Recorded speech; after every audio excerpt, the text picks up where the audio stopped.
पहला अध्याय, क्या नाम है? अर्जुन विषाद योग। विषाद का मतलब होता है दुख, ठीक है। अर्जुन को दुख हुआ, विषाद हुआ, जिससे उसका भगवान से मिलन हो गया। हाँ, इससे पहले अर्जुन भगवान से नहीं मिला था। आप तो कहते हैं वो तो हमेशा ही संगी रहा, फिर मिला कैसे नहीं? यही तो मजा है? कोई आदमी हमारे साथ रहता है लेकिन उसकी क्वालिटी हमें पता नहीं रहती, और जब पता चलती है तो हम कहते हैं भाई साहब हम तो आपको पहचाने ही नहीं यार, इतने साल आप हमारे साथ रहे, हम तो पहचान ही नहीं पाए आप चीज़ क्या हो यार, आप तो बात ही अलग है। बस ऐसे ही भगवान है, ये यहाँ रहते हैं यहाँ, लेकिन हमारे रहते हुए भी ये साथ में नहीं रहते हैं। ऐसे ही अर्जुन के साथ हैं, खेल रहे हैं, नहा रहे हैं, धो रहे हैं, शिकार कर रहे हैं, लेकिन अर्जुन को कुछ भी पता ही नहीं है। हमारी तरह ही है, अर्जुन भी मस्त है आराम से। ये दुख पड़ा जीवन में उसके, तो उसकी भगवान से थोड़ी मुलाकात हुई। धीरज धर्म मित्र और नारी, आफत काल पर की है ऊंचारी। है रह तो 10 साल से रहे, लेकिन जब दुख आया ना, दुख, तब इन 4 चीज़ों की पहचान हो जाएगी। धीरज, धर्म, मित्र और नारी। हाँ, नारी भी हमसे कितना प्रेम करती है, वास्तव में हमसे ही करती है या हमारे सिस्टम से करती है, और जो आस पड़ोस में है वो कब पता चलेगा? जब वो सिस्टम से बढ़ जाएगा। घर भी गया, कर्जे में डूब गए, सब हैं, हाथ पैर भी टूट गए, अब क्या बचा है? अब कुछ नहीं बचा, भाई साहब बचे बस। तो बताओ क्या करना है इनका? धर्म, दुख में धर्म का पालन होगा कि नहीं होगा? धैर्य और मित्र, ये 4 चीज़ें, बस यही हो रहा है अर्जुन के साथ। कैसे हो रहा है? भगवान की कृपा के कारण हो रहा है। भगवान की, मैंने अभी आपसे कही कि जब विशेष कृपा होती है भगवान की, तब हमारे जीवन में भगवान दुख भेजते हैं। ये बात आपको पचेगी नहीं नए साधकों को, लेकिन आप इसको कड़वी गोली समझ के और निगल जाओ। रिपीट कर रहा हूं मैं दोबारा, भगवान की जब हमारे ऊपर कृपा होती है विशेष, तो हमारे जीवन में प्रतिकूल परिस्थिति आती है, जिसमें लगता है कि जीवन बहुत टफ है यार, रिश्तेदार बहुत घटिया है यार, समाज देश सब बड़ी एकदम घटिया है, चारों तरफ से अंधेरा ही अंधेरा है, ऐसी स्थिति आती है, तो इसका मतलब उस समय हमें कहीं पहुंचाना चाह रहे हैं भगवान, यदि हम मैसेज को पकड़ लें तो 2 काम करते हैं हम दुख आते हैं जब। इसको, पंखे को बंद कर दो, ये हिल रहा है, यदि हो सके तो एक पंखा बंद हो जाए तो।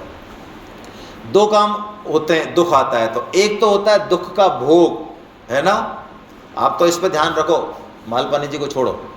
और एक होता है दुख का प्रभाव। दिख रहा है? हम ये पहले वाला काम करते हैं, दुख का भोग हम सब करते हैं, लेकिन गीता का साधक दुख का भोग नहीं करता कभी भी। दुख का भोग क्या है?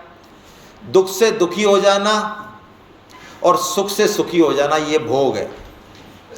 यानी हमने दुख आया सुख आया दोनों को चूरन चटनी कर दिया, कोई फायदा नहीं उठाया उनसे। ये प्रभाव है।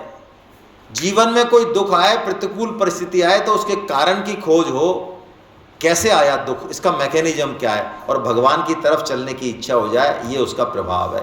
तो अर्जुन के साथ जीवन में यही होता है ना। तो आइए हम लोग चलते हैं, पहला श्लोक हम लोग ले रहे हैं, आप लोग इसको बोलिए मेरे साथ साथ। धर्म क्षेत्रे कुरुक्षेत्रे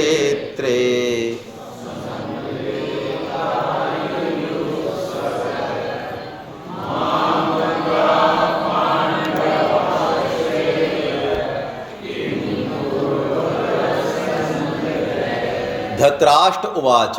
धृतराष्ट्र जी कह रहे हैं, पूछ रहे हैं संजय से कि युद्ध भूमि कुरुक्षेत्र में मेरे और पांडु पुत्रों के बीच में क्या हुआ। धृतराष्ट्र कौन है, इन पात्रों का सांकेतिक अर्थ हम समझेंगे, और ये पात्र हमारे यहाँ पर हैं कि नहीं, हमारे मन बुद्धि में चित्त में, उसको देखेंगे हम, है ना। यदि हमने धृतराष्ट्र को ऐसे देखा वहाँ पे, तो कोई फायदा नहीं होगा। धृतराष्ट्र को अपने अंदर देखना है, ठीक है। धृतराष्ट्र कौन है? हाँ, ज्ञान चक्षु नहीं है, तो ज्ञान चक्षु नहीं होंगे तो क्या होगा? ज्ञान चक्षु नहीं होंगे तो ये होगा कि दूसरे के अधिकार को, दूसरे की संपत्ति को आप हड़पना चाहेंगे। ये है धृतम राष्ट्रम येन स धृतराष्ट्र, स्वामी जी ने लिखा साधक संजीवनी में। यानी जो दूसरे की संपत्ति या अधिकार को हड़पना चाहे वो धृतराष्ट्र है। अब आप ट्रेन में बैठे हैं, मैं बिल्कुल अलग उदाहरण दे रहा हूं आज, और 3 की सीट है, लेकिन जो है आधी कब्जा तो आपने कर रखा है और बाकी 2 बेचारे जो है कुसुर मुसुर करके बैठे हैं। तो आप कौन हुए? धृतराष्ट्र। यानी दूसरे का जो अधिकार है और मेरा जो कर्तव्य है, आज देश के प्रति, समाज के प्रति, मान लो यदि कोई चीज है जो मुझे करनी चाहिए, मेरा सामर्थ्य के अंतर्गत है, लेकिन मैं नहीं कर रहा हूं, तो मैं कौन होऊंगा? मैं धृतराष्ट्र हूं। धृतराष्ट्र को सिर्फ धन से नहीं जोड़े, आज परिवार में मेरा कोई ड्यूटी है, एज ए पिता होने के नाते, एज ए पुत्र होने के नाते, या पड़ोसी होने के नाते, तो मैं कौन हूं? मैं नहीं कर रहा हूं उस काम को, मान लो, तो मैं कौन हूं? मैं धृतराष्ट्र हूं। और धृतराष्ट्र के घर में कौन पैदा होगा? दुर्योधन पैदा होगा। ठीक है? यदि मैं धृतराष्ट्र हूं तो मेरे घर में कौन आएगा? आज मैं मेरे बच्चों में, भाई के बच्चों में या दूसरी जगह में भेदभाव करता ही हूं या करती हूं, कितना ही समझा लो, कितना ही पढ़ा लो, लेकिन मेरे मन में धृतराष्ट्रपना बैठा है, तो मेरे घर में कौन पैदा होगा भाई? दुर्योधन होगा, महाभारत होगा मेरे जीवन में। ये लिख के रखने वाली बात है। अंदर तो धृतराष्ट्र वृत्ति रहे और ऊपर चालाकी से मैं सोचूं मेरे जीवन में एकदम राम राज आ जाएगा, संभव है भाई? नहीं होगा भाई, किसी भी तरीके से नहीं होगा। यही तो मजा है, भगवान के सिस्टम को कोई उलांघ नहीं सकता। जो नियति है, किसी की ताकत नहीं है, किसी की भी। आज हमारे पास मान लो हमारी मौत आ रही है, तो बोलो हम 2 सेकंड भी रोक देंगे, 2 मिनट भी उसको? टाटा बिरला के पास तो ताकत होगी शायद ऐसी, मोदी जी के पास तो जरूर होगी। मोदी जी तो कह देंगे अभी मैं मीटिंग से फ्री हूं, तब जाऊंगा यार, तू रुक अभी बाहर बैठ कर मेरा, ऐसा होगा है ना? रावण और कंस के पास तो जरूर होगी, उनके मारे तो थर्राते थे देवता। तो भाई ये नियति है। ये नियति का मतलब है धृतराष्ट्र के घर में क्या पैदा होगा, रोक नहीं सकता कोई। और दुर्योधन है तो महाभारत होगा। तो बस ये श्लोक यही कह रहा है कि हम अपने जीवन से धृतराष्ट्र वृत्ति को निकालें। गीता में हमें आगे कर्म योग की शिक्षा मिलेगी मुख्य रूप से, हैं? कर्म योग क्या है? ये हमारी जो क्षुद्र वृत्ति है ना अंदर की, कि हमको भगवान की कृपा से जितनी हमारी, अब मैं क्या शब्द काम में लूँ, मेरे को वही शब्द आ रहा, कुछ औकात है, उससे ज़्यादा सब कुछ मिला हुआ है हमको। सब कुछ, खाने को, पीने को, घर, धन, सब कुछ ज़्यादा मिला। जितने हमारे लक्षण है ना, उससे ज़्यादा मिला हुआ है, ये पक्की बात है हम सबको। तो वो ज़्यादा क्यों मिला हुआ है? वो ज़्यादा इसलिए मिला हुआ है जिससे कि हम परिवार की, समाज की, देश की सेवा कर सकें, अपना ऋण चुका सकें। लेकिन हम उसको सबको हड़पना चाहते हैं, खुद के लिए काम में लेना चाहते हैं। ये जो क्षुद्र वृत्ति है हमारी, इसको हम थोड़ा सा फैलाएं, ये कर्म योग है। अयम निजः परो वेत्ति गणना तु लघु चेतसाम उदार चरिता नाम तो वसुधैव कुटुम्बकम, ये कर्म योग है। जो उदार चरित्र वाले होते हैं उनके लिए वसुधा कुटुम्बकम होती है। जो क्षुद्र चरित्र वाले होते हैं उनके बस मैं दो मेरे दो है, बस यही है। इन्हीं का कपड़ा, इन्हीं का खाना, इन्हीं का ही सब कुछ। बाहर का कोई आ गया, नहीं, जगह नहीं है भाई साहब, कतई जगह नहीं है, तुम्हारी कसम, बिल्कुल क्षमता ही नहीं है हमारी। हाँ, अब मैं नाम नहीं लूँगा, लेकिन मेरे को याद आ रही घटना कि हमारे रिश्तेदार थे और बहुत ऊंची पोस्ट पे थे और अपार पैसा था। तो एक बार शादी में गए तो हमारे जो बाबा साहब थे, उनका दिल ऐसा ही था, तो ऐसे ही उन्होंने पूछ लिया। इन्होंने कहा कि ऐसा करो भाई, इन लोगों को, इन बहन बेटियों को इतना इतना दे दो, है ना तुम्हारे। अरे पापा जी आप क्या बात कर रहे हो, और इतना थोड़ी होता है, हम कैसे अपना पेट पाल रहे हैं, बच्चों का कर रहे हैं, तो आपको पता है।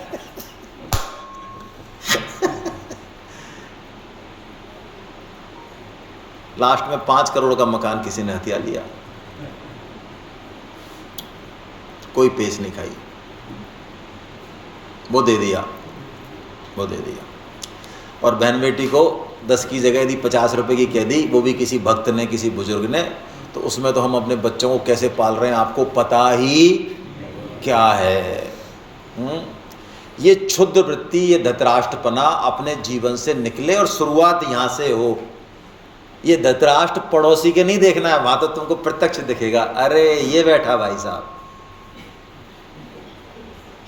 पड़ोसी के दिखेगा नहीं दिखेगा? धृतराष्ट्र दिख रहा है सबको, हाँ सबको बढ़िया धृतराष्ट्र दिख रहा है, पड़ोसी में, रिश्तेदारों में, वहां नहीं देखना है भाई, वहां देखना ही नहीं है, वहां है ही नहीं, कहाँ देखना है? हाँ, ये पहली शिक्षा है, पहले श्लोक से पहली शिक्षा गीता की। गीता का एक भी श्लोक दूसरों पे नहीं घटाना है, चाहे कोई स्टाम्प पे लिख के दे रहा है कि 100% धृतराष्ट्र, तब भी ठीक है, अपने ऊपर घटाना है। अपने अंदर देखेंगे उस धृतराष्ट्र को तो काम होगा, और नहीं तो काम नहीं होगा, कोई बात नहीं। ये बंद हो रहा है क्या इसका क्या मतलब? वो जा रहा दिखता है? अच्छा, लाइट गई बीच में, पावर का, हाँ तो वो तो टाइम लगेगा, हिल गया होगा वो, चलो वो ब्लिंक कर रहा है, हाँ तो आ जाएगा, कोई बात नहीं, आ जाएगा, चलिए अब आ जाएगा, कोई बात नहीं। अब देखिए, 2 पार्ट हैं, एक तरफ कौरव सेना है और एक तरफ पांडव सेना है। कौरव सेना में कितनी अक्षौणी सेना है? कौरव पक्ष में 11 है, और पांडव में इधर ज्यादा है। लेकिन यदि अंदर की स्थिति का पता करो तो इधर टेंशन ज्यादा है, भय ज्यादा है, डर ज्यादा है, इधर नहीं है। क्यों? 2 कारण, ये अधर्म के रास्ते पर हैं, ये धर्म के रास्ते पर हैं। दूसरा कारण, असली कारण, इनके साथ कृष्ण नहीं है, इनको जरूरत भी नहीं है, असली बात तो ये है, और इनके साथ कृष्ण। परम श्रद्धेय सेठ जी महाराज के जीवन की घटना सुनाता हूं, एक जोरदार, याद आ गई मुझे। सेठ जी महाराज को आप सब जानते हैं ना, मैं सेठ जी किसे कह रहा हूं? श्री जयदयाल जी गोविंद का साहब, जिन्होंने गीता प्रेस की संस्थापना कर दी, तो आज हमारा सनातन धर्म बचा हुआ है। ये गीता, रामायण ये मिल रही है उपनिषद, वरना हमारे जैसे इंटेलिजेंट आदमी यदि रहे होते तो आज गीता नहीं मिल रही होती हमको, 1000 रुपये में भी शुद्ध गीता नहीं मिल रही होती, जो 5 रुपये में, 10 रुपये में मिल रही है। तो वो सेठ जी महाराज, उनका कैसा जीवन था, बड़े बड़े संतों का जीवन जो है ना। तो एक बार सेठ जी महाराज के घर में क्या हुआ, कुत्ता घुस गया। सेठ जी महाराज तो कहीं गए हुए थे, कुत्ता घुस गया और एक छटाक घी खा गया कुत्ता। आंगन में कोई छटाक घी रखा था, उसको खा गया। सेठ जी महाराज आए तो सेठ जी महाराज ने कहा कि ये तो हो नहीं सकता, कुत्ता घुस जाए हमारे घर में और घी खा जाए, ये असंभव है। उन्होंने कहा महाराज असंभव क्या, जब खाएगा हम कह रहे हैं ना। अरे तो भाई हमारा हक कोई ले ही नहीं सकता ना, ये तो भगवान की नियति के खिलाफ हो गया सिस्टम। मैंने किसी का हक ही नहीं लिया, मेरा हक कुत्ता कैसे खा जाएगा। तो वो गए बाहर, दुकान पे गए, वो अनाज लेते करते थे, वहाँ उससे पूछा कि तू चेक कर दिन भर का बता, तेने आज किस किस से डीलिंग करी, किस किस से कितने पैसे लिए। कुत्ता घुस ही नहीं सकता, और घुस जाए तो घी नहीं खा सकता मेरे यहाँ पे। तो पता चला कि उसने मूंग जो है कोई बंदे ने ज़्यादा तोल ली किसी से, और एक छटाक का घी आता था, उतने पैसे कम दिए अगले को। हमारे तो 10-20 साल बाद आता कुत्ता, भक्तों के उसी दिन भेज देते हैं भगवान। हाँ, आप ये मत समझना, हाँ, क्योंकि उनको फ्री कर देते हैं भगवान। तो उस दिन का हिसाब उस दिन बराबर कर दिया। तब सेठ जी के समझ में आया कि देखो ये पराया हक लिया है मेरा, नहीं मैं, मेरे घर में पराया हक आ नहीं सकता किसी का, तो कुत्ता कैसे घुस जाएगा, बोलिए आप। यानी जिनको भगवान का विश्वास होता है उनके जीवन में निर्भयता रहती है। पांडव पक्ष में निर्भयता बहुत अलग तरीके की है, बिल्कुल बहुत अलग तरीके की है। दुर्योधन 11 अक्षौणी सेना होने के बाद भी चिंतित है, तनाव में है, और अर्जुन और ये जो युधिष्ठिर वगैरह ये बिल्कुल प्रसन्न है। क्यों? इनके जीवन में कृष्ण है। तो आइए हम 15वां श्लोक पढ़ते हैं, कोई बात नहीं, आ जाएगा, आपके पास किताब है ही, निकालो, अपने को डिस्टर्बेंस नहीं होना है, ये अपना काम करते रहें, अपन अपना काम करें। 15वां श्लोक पढ़ें। दुर्योधन वो है जिसको कृष्ण की जरूरत नहीं है। आप समझ रहे हैं? क्या भले 11 अक्षौनी सेना हो, क्या मतलब निकला? मेरे पास पद है बहुत ऊंचा, मेरे पास धन है ऊंचा, समाज में मेरी इज्जत है, मैं परोपकार कर रहा हूं, प्रधानमंत्री मोदी जी मुझे जानते हैं, सब दुनिया मेरा जयकारा कर रही है, लेकिन कृष्ण की जरूरत मुझे, तो मैं कौन हूं? मैं दुर्योधन हूं भाई। हाँ, और मेरे पास ये सब चीज हो चाहे नहीं हो, लेकिन मेरे साथ कृष्ण है, तो मैं कौन हूं? मैं अर्जुन हूं। आइए 15वां श्लोक। पांचजन्यम ऋषिकेशो देवदत्तं धनंजया पौंड्रम दद्मो महाशंकम भीम कर्माम्रकोदरा। पांडव सेना में सबसे पहला शंख कृष्ण बजाते हैं, ये है पांडव होना। अब यदि हम पांडव बनना चाहें, अर्जुन बनना चाहें, तो आज से इस बात को पकड़ लें कि हमारे जीवन में 1 नंबर पर कृष्ण होने चाहिए। गाड़ी लाए सबसे पहले कृष्ण की है, कपड़ा लाए कृष्ण का है, खाना लिया एक और भी तो कृष्ण का है, बच्चे हैं तो कृष्ण के, यानी कृष्ण रहेंगे जीवन में नंबर 1 पे। और कहने के लिए नहीं रहेंगे, दिल से रहेंगे। जिस दिन इतना हो गया, जा नहीं रहा है सामान, गाड़ी कोई कृष्ण के नाम करने से ऐसे नहीं कृष्ण भगवान उठा के ले जाएंगे हैं। बच्चे कृष्ण के हो गए तो बच्चे कोई चले गए, ना ना ना, जाएगा कुछ नहीं। लेकिन जैसे कि पांडव हैं, बड़े बड़े योद्धा हैं, राजा हैं, महाराजा हैं, लेकिन किसी की हिम्मत नहीं है कि पहले शंख बजा दे। क्यों? पहला शंख कौन बजाएंगे? कृष्ण बजाएंगे। और कृष्ण है क्या? सारथी हैं। बताओ, सारथी की क्या, खड़ा रहता है सारथी तो, लेकिन सबसे पहले शंख वो बजा रहे हैं। हमारे घरों में भी भाई सबसे पहला भोजन हमारी माताएं, मैंने पहले, आजकल का तो पता नहीं, बच्चों को और बुजुर्गों को देती थी पहले, हैं। कमाने वाला जिसके चक्कर में सब चल रहा है, अरे तू बैठ जा भाई, वो खुद ही कह रहा है कि नहीं नहीं भाई पहले इनको दो। क्यों? पहला हक तो उसका बनना चाहिए ना, जो कमा रहा है वो उसका बनना चाहिए, नहीं, लेकिन उसका नहीं बनेगा, बुजुर्गों का पहले। तो ऐसे ही बस कृष्ण हमारे जीवन में सबसे पहले हो जाएंगे तो हमारा काम हो जाएगा, है ना। अब अर्जुन तो युद्ध करना चाहते हैं, लेकिन कृष्ण भगवान को कुछ और करना है। क्या करना है? युद्ध तो करना है, लेकिन पहले गीता को प्रकट करना है। अब देखिए, इस श्लोक से हम ये समझें कि भगवान की कृपा हमारे जीवन में निरंतर घट रही है, उसको अनुभव करें। ये मनुष्य जन्म जो हमको मिला, ये भगवान की कृपा के कारण। ये जो हम गीता पढ़ रहे हैं, जिसको हम कुछ नहीं समझें, चाहे भले ही छोटी मोटी घटना समझ लें, लेकिन ये बहुत बड़ी घटना, ये भी भगवान की कृपा के कारण। आज हमारे जो हमको परिवार मिला, जो भी हमको रिश्तेदार मिले, पति पत्नी जो मिला, सब कुछ मिला, ये सब बहुत विशेष कृपा है। ये बहुत विशेष कृपा, भगवान ने हमको इस तरह से फिट कर रखा है, इतनी कृपा है भगवान की, लेकिन हमको इतना होते हुए भी भगवान की कृपा दिखती नहीं है। यही बात है, कृपा नहीं है ये बात नहीं है, कृपा को अनुभव नहीं कर रहे, ये बात है असली।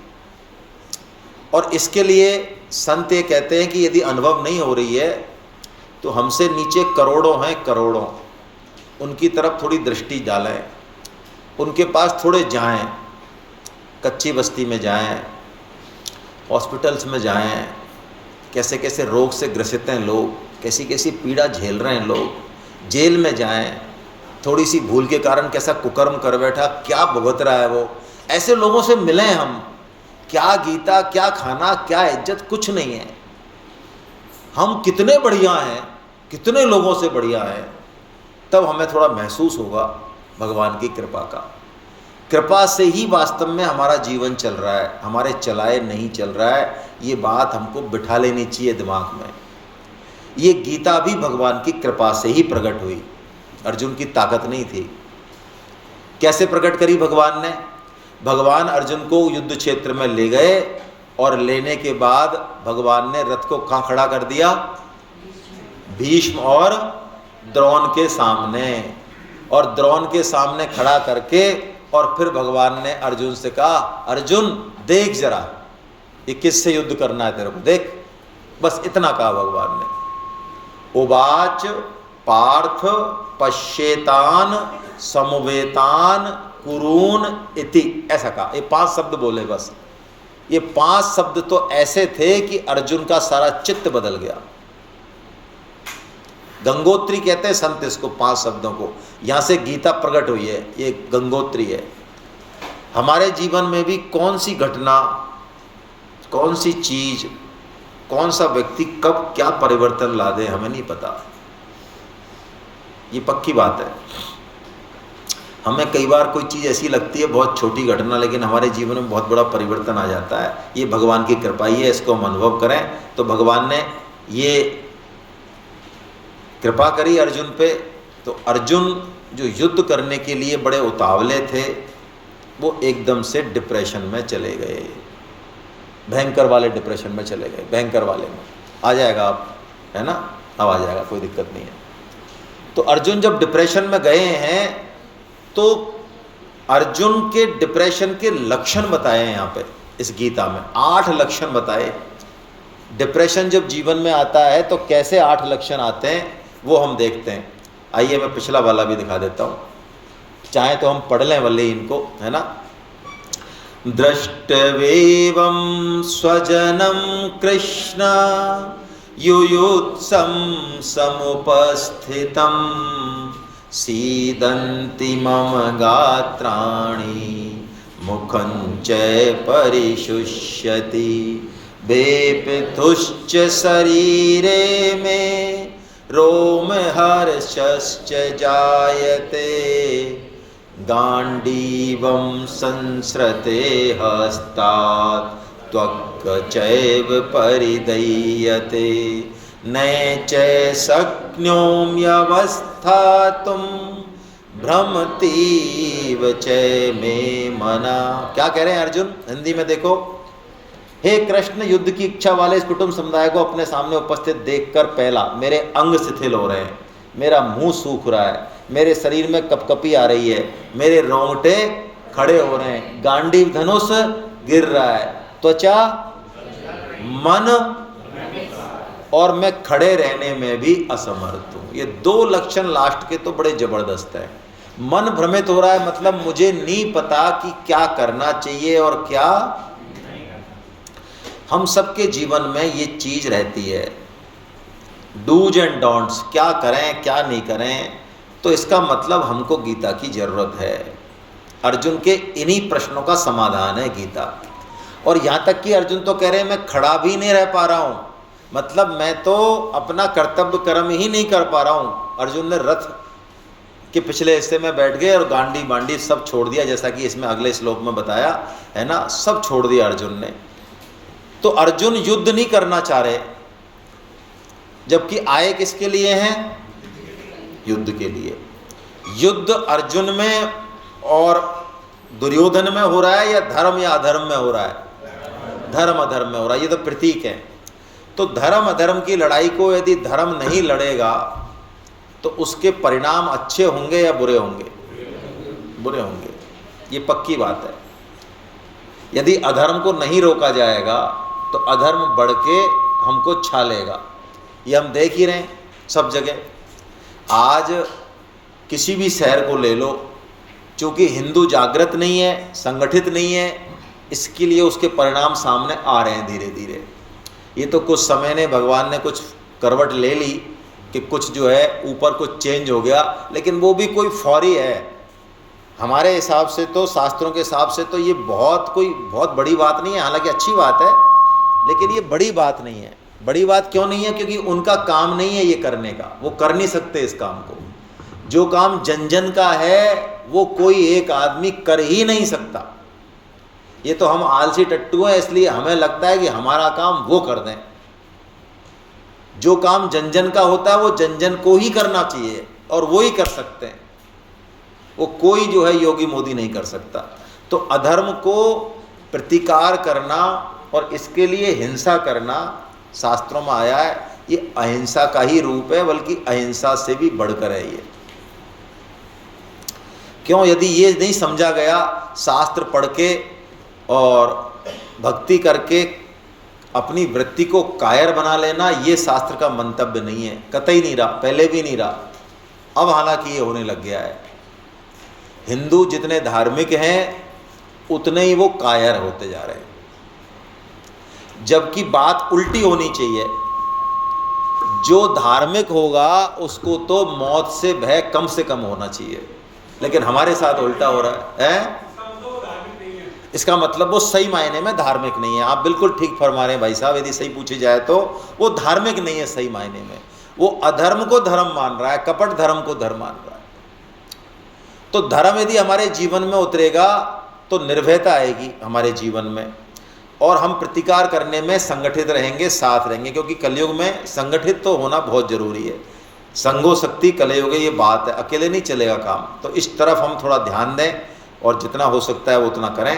अर्जुन की मनस्थिति कैसी हो रही है देखो, ये गीता क्या है कि डिप्रेशन में है अर्जुन, वहाँ से भगवान इसको खींचेंगे 45 मिनट में।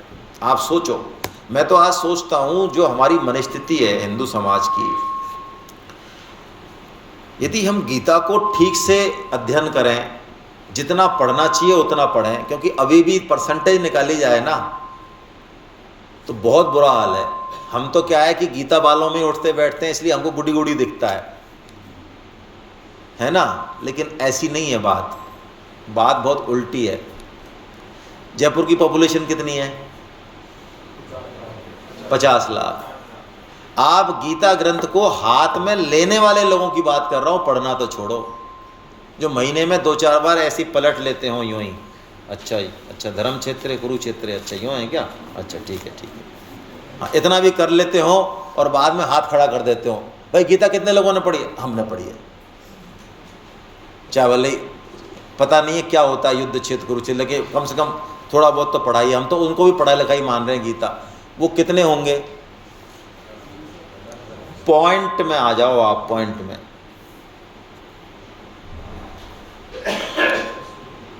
विवेकानंद जी ने यही बात कही, जो पूरे इंडिया घूम लिए ना, सालों लगाए उन्होंने इंडिया में। उन्होंने एक बात उनके दिमाग में थी बड़ी जबरदस्त। उन्होंने कहा कि मैं विदेश में रह आया, विदेश में जो भी चीजें हैं, जो भी फिलोसॉफी है, वो हमारे सामने बौनी है, बौनी फैक्ट है। और ये जितने भी फिलोसोफर रहे हैं, हमारे जो शास्त्र हैं, Gita Upanishad, the highest philosophy of the world, ये किसने कहा? हमने नहीं कहा, जिन्होंने बनाया, ना ना ना ना ना, हमने नहीं कहा, हमारी बात मत मानो, ये वेस्टर्न वालों ने कहा।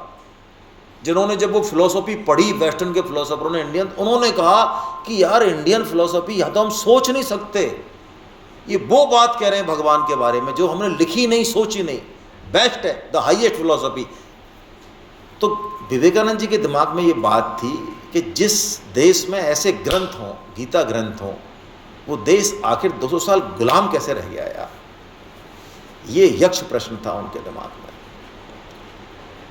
वो देश ऐसे अधर्म को सहन कैसे कर गया, ऐसे अधर्म पर खुद कैसे चल गया, जिस देश में गीता जैसा ग्रंथ था, महाभारत जैसा ग्रंथ था, रामायण जैसा ग्रंथ था। तब उन्होंने ये पूरा इंडिया घूमा तो उन्होंने ये बात निकाल के दी कि हमने अपनी मूल जो रूट थी उसको छोड़ दिया। हमारी रूट हिंदू हमेशा, भारत हमेशा ये सनातन धर्म से अटैच रहा है, इसकी पूरी जीवन शैली धर्म इसके मूल में रहा है। जैसे ही हमने इसको छोड़ा, धर्म को छोड़ा, गीता को छोड़ा, इस केंद्र को छोड़ा, तो ये पक्की बात है कि हमारा पतन होना ही है, क्योंकि हमारी सभ्यता टिकी इस पे थी। आज ऐसा कभी संभव नहीं था। आज 50 साल, 70 साल, 80 साल पहले चले जाओ, हमारे माँ बाप चाहे कितने ही अनपढ़ होंगे, गंवार होंगे, कम पैसे वाले होंगे, लेकिन ये संभव नहीं है कि उनके 5-5, 6-6, 7-7, 8-8 बच्चे रहे हों, उनको उन्होंने गीता, हनुमान, रामायण से परिचय नहीं कराया हो, उन्होंने उन पात्रों से परिचय नहीं हो। ऐसा संभव था क्या? आज हम उतना नहीं पढ़ते थे, लालटेन वाले थे, हो सकता महीने में 4 घंटे पढ़ते हो, बाकी खेती का काम। आज 16 घंटे आदमी नेट पे है, पढ़ रहा है, बड़ी बड़ी किताबें पढ़ रहा है, लेकिन उसको पूछो गीता के बारे में, रामायण के पात्रों के बारे में, ब्लैंक। ये है या नहीं पोजीशन भाई? ये कारण है भाई। माचिस रखी है मेरे पास और सर्दी पड़ रही है और इधर लकड़ी भी बहुत है। अभी मैं लकड़ी जला दूँ, लकड़ों को जला दूँ तो ये 100 बाराती जो हैं ये सब आराम से ताप लें, पूरी रात ताप लें, इतनी है। और माचिस भी है ना। लेकिन माचिस में ऐसे करके रगड़ लग के अग्नि पैदा होती है, ये मुझे नहीं पता। तो बताओ माचिस कर क्या लेगी मेरा? माचिस मेरा क्या बिगाड़ लेगी? ये गीता तो सब कुछ करेगी, लेकिन अब ये कर क्या ले गीता? लक्कड़ है, माचिस है, रगड़ भी है उसमें, रगड़ लगाने वाला नहीं है, सब कुछ है उसमें, लेकिन रगड़ लगाने वाला नहीं है। तो ये क्या कर लेगा सिस्टम? बस यही है। लेकिन यही रगड़ अब भगवान श्री कृष्ण लगाने वाले